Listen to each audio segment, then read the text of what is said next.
Hi, I'm Brittany, and welcome to Peaceful Process.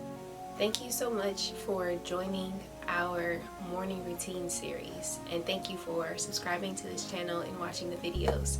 I hope you've been enjoying it. I've been enjoying your feedback, and I appreciate hearing from you, so please keep it coming.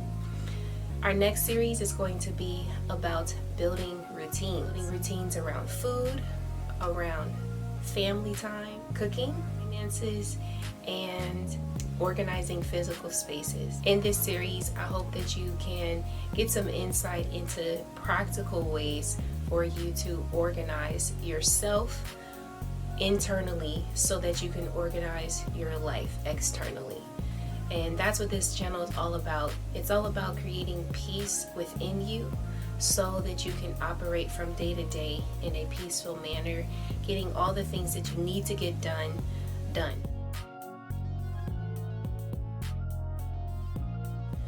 Our morning routine series was all about organizing your spirit and your morning time so that your day is set for your life.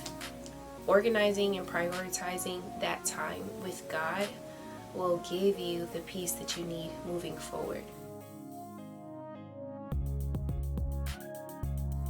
So these videos are not your source of peace. God is the only source of peace. And He, because of how He's created me, has instructed me to create these organizing videos because I've been told that I help people organize their lives. I bring clarity, and I don't quite understand how, but this is a part of it. Me sharing what God has shown me so that I can pass on the peaceful process that He has allowed me to function in for my life, to balance all the things.